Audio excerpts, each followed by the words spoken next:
అందరికీ నమస్కారం. ఫ్రెండ్స్ ఎలా ఉన్నారు? అందరూ బాగున్నారు కదా! నేనైతే బాగున్నాను. మీరెలా ఉన్నారో కామెంట్స్‌లో తెలియజేయండి. ఇది మార్నింగ్ నుంచి ఆఫ్టర్‌నూన్ వరకు తీసిన వ్లాగ్. ఈరోజు చిన్న విషయం మీతో షేర్ చేసుకోవాలనుకుంటున్నాను. అలాగే వ్లాగ్ అయితే పూర్తిగా చూడండి. వ్లాగ్ నచ్చితే ఒక లైక్ అయితే ఇవ్వండి. మన ఛానల్ కూడా సబ్స్క్రైబ్ చేసుకోండి. మన ఛానల్ నేమ్ వచ్చేసి ఓల్డ్ వ్లాగ్స్ అండి. ఇంకా వ్లాగ్ అయితే కంటిన్యూ అవుతుంది చూడండి. ఇప్పుడు టైం వచ్చేసి 8:30 అలా అవుతుందన్నమాట. ఈ మధ్య కాలంలో నేను కొంచెం లేట్‌గా లేస్తున్నాను. కొంచెం హెల్త్ ఇష్యూ వల్ల ఇంట్లో ఎక్కువ రెస్ట్ తీసుకో అని చెప్తున్నారన్నమాట. ఇంట్లో అనే కాదు, నాకు కూడా అలానే ఉంది కొంచెం. హ్మ్. అయినా వర్క్ ఏంటంటే మా అన్నయ్యకి బాక్స్ అది పెట్టడం లేదు కాబట్టి కొంచెం లేట్‌గా లేచినా ఇబ్బంది ఏమి ఉండదు. అలాగే మా ఇంటి పక్కన ఉన్న వాళ్ళైతే ఎవరైనా సరే పిల్లలు స్కూల్‌కి పంపించాల్సిన వాళ్ళు త్వరగా లేస్తారు. అందరూ పడుకునే ఉంటారు మ్యాక్సిమం. ఎందుకంటే నైట్ పడుకునేసరికి 12 అలా అవుతుంటదనమాట.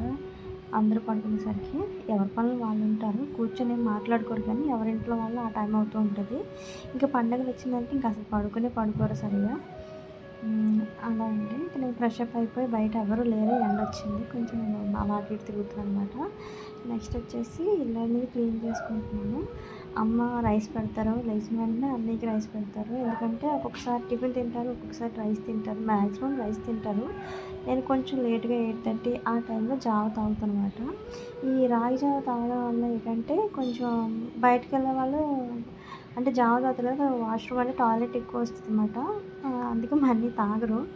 నాకు ఆఫీస్‌లో ఇబ్బంది అవుతుందని చెప్తూ ఉంటారనమాట. అందుకే ఇంట్లో ఉండేటప్పుడే ఇస్తాను. నీళ్ళని తుడిచేసుకుంటున్నాను శుభ్రంగా. మీతో ఒక విషయం షేర్ చేసుకోవాలి అని చెప్పాను కదా! అదేంటంటే నా కాలేజ్ టైంలోని నాకు కాలేజ్‌లో ఇంటర్మీడియేట్‌లో కాలేజ్ బస్ ఉండేది మాకు ఇంటికి. మా ఊరు వరకు బస్ వచ్చేదనమాట. మార్నింగ్ 8:30 నుంచి తీసుకెళ్తది. మా ఊరు వచ్చేస్తది. తర్వాతేమో ఈవినింగ్ 5:30 కల్లా ఇంట్లో దింపేస్తదనమాట ఇంటి దగ్గర. అలా అయ్యేదన్నమాట. అప్పుడు ఎలా ఉండేదంటే ఒక జైలుకెళ్తున్న ఫీలింగ్ వచ్చేదన్నమాట. అసలు ఏమీ ఉండదు. ఒక ఆట, పాట గాని ఇంకేం ఉండదు. అక్కడ కాలేజీలో కూడా ఎక్కడికి తీసుకెళ్ళరు బయటికి కూడా. చాలా ఎలా అంటే అన్‌ఈజీగా ఉండేదన్నమాట. కాలేజ్‌కి వెళ్ళాలని అనిపించేది కాదు. బస్ ఎక్కితే ఇంకా మాట్లాడడానికి కూడా అవకాశం ఉండేది కదా! అలా కూర్చొని సార్స్ ఉంటారు బస్‌లోని. ఇంకా కొంతమంది స్కూల్ పిల్లలుంటారు. 1-10థ్ వరకు ఉంటారు. తర్వాత ఇంటర్మీడియేట్ పిల్లలు, డిగ్రీ వాళ్ళు కూడా ఉంటారు కాలేజ్ బస్‌లోని. మొత్తం అంతా దానికి సంబంధించింది. అలాగా వెళ్తూ రావడంలోని బోర్ అనిపించేది. ఎక్కడికి వెళ్ళాలనిపించేది కానీ ఎక్కడ ఆ అవకాశం ఉండేది కాదు. కాలేజ్‌కెళ్తే ఇంక లోపలికెళ్ళామంటే ఇంక బయటికి రావడానికే అసలు చాయిస్ ఉండదనమాట. పెద్ద గేట్లు, ఒక జైలు గేట్లేస్తారు. అవతలోళ్ళు మనకి కనిపించరు ఇంకా. అలా ఉంటదనమాట. అక్కడ వాచ్‌మెన్ ఉంటారు. మనకేమి అసలు ఏమి ఉండదు. తినాలన్నా లోపల క్యాంటీన్ ఉంటది. లోపలికెళ్తే ఇంక బయటికి ఈవినింగ్ అది బస్ దగ్గరికే రావాలి. బయటికి వెళ్ళడానికి కూడా కుదరదు. అంతలా ఉండేదనమాట. ఎందుకు ఈ మాట చెప్తున్నానంటే ఈ మధ్య కాలంలో ఎలా ఉంటుంది, పిల్లలు బాగానే ఫ్రీడమ్ ఉంటుంది. అంతా బాగానే ఉంటుంది కానీ వాళ్ళకి తెలుసో తెలియకో కొన్ని సిచ్యువేషన్స్ ఎదుర్కొంటున్నారన్నమాట. ఇబ్బంది పడుతూ ఉంటున్నారు. బయటికి పేరెంట్స్‌కి చెప్పకుండా బయటికెళ్ళిపోవడం అలా ఉంటుంది. అది వాళ్ళు ఇది కాదండి. మనం ఎప్పుడూ ఎడ్యుకేషనే కాదండి. తలకు కూడా మన మైండ్‌కి కూడా కొంచెం మెంటల్ టెన్షన్ అనేది తగ్గించుకోవాలి. అదెలా అంటే పేరెంట్సే తీసుకోవాలి. ఇప్పుడు చిన్న పిల్లలకి ఒక ఇంటర్మీడియేట్ వచ్చేసిందంటే ఏమి తెలిసిపోదండి. డిగ్రీ వచ్చినా కూడా తెలీదు. మాకైతే తెలిసేదే కాదు. అలాంటి టైంలోను పేరెంట్సే ఒక వీక్లీ వన్స్ అన్నా, మంత్లీ ఏదో ఒక మంచి ప్లేస్‌కి గాని తీసుకెళ్ళి తప్పదు మీరెంత కష్టపడినా పిల్లల కోసమే కదా కష్టపడుతున్నారు. కష్టపడినప్పుడు కూడా ఎలా ఉంటదంటే బయటికి తీసుకెళ్ళే చాయిస్ ఉండదు. కష్టపడతారు కాబట్టి. కానీ మీరు పిల్లల కోసం కష్టపడినప్పుడు ఒక రోజైనా, నెలలో ఒక్క రోజైనా సరే పిల్లల్ని మాత్రం బయటికి తీసుకెళ్ళండి. వాళ్ళకి నచ్చిన గేమ్స్ ఆడండి. వాళ్ళతో మంచి క్లోజ్‌గా ఉండండి. ఇంటికొచ్చినప్పుడు కూడా క్లోజ్‌గా మాట్లాడండి. అలా మాట్లాడినప్పుడే మీకు వాళ్ళ గురించి తెలుస్తది. వాళ్ళు ఏమనుకుంటున్నారు, అసలు వాళ్ళు ఎలా ఉంటున్నారనేది కొంచెం అర్థమవుతదనమాట. చాలామంది ఈ మధ్య కాలంలో కూడా చూస్తున్నాను నేను. పేరెంట్స్ చెప్పకుండా మూవీస్‌కి గానీ తెలీదండి. ఇంకా అంతే వాళ్ళకి తెలీదు. అంత అనుభవం లేదు గాబట్టి వాళ్ళేం చేయలేరు. అది పేరెంట్సే అబ్జర్వ్ జేసుకోవాలి. తర్వాత ఏమైనా ప్రాబ్లమ్ వచ్చినా మళ్ళీ ఇబ్బంది పడాల్సిన ఇదుంటది గాబట్టి పేరెంట్సే మరి కనుక్కోవాలి. వాళ్ళతో క్లోజ్‌గా ఉండాలండి ఒక ఏజ్ వచ్చినప్పుడు.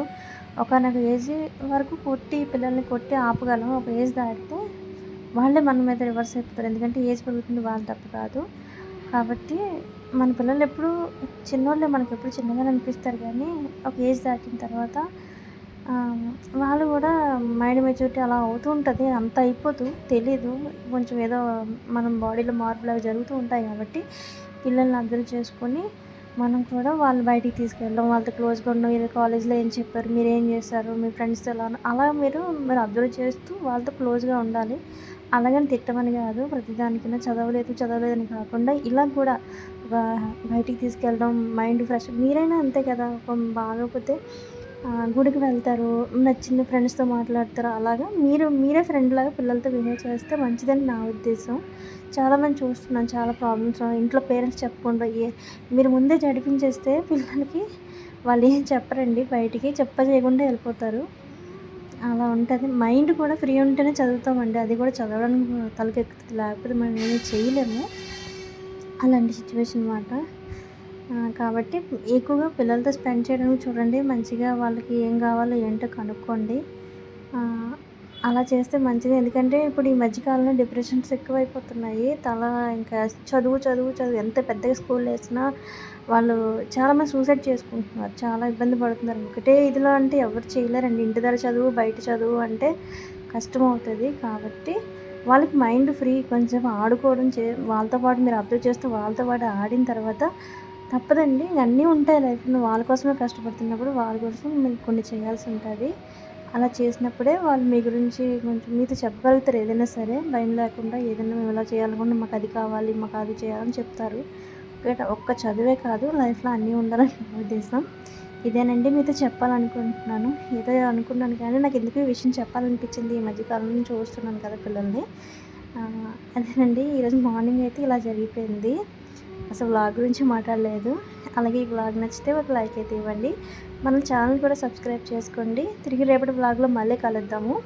థ్యాంక్ యూ అండి. Thank you for watching. Bye.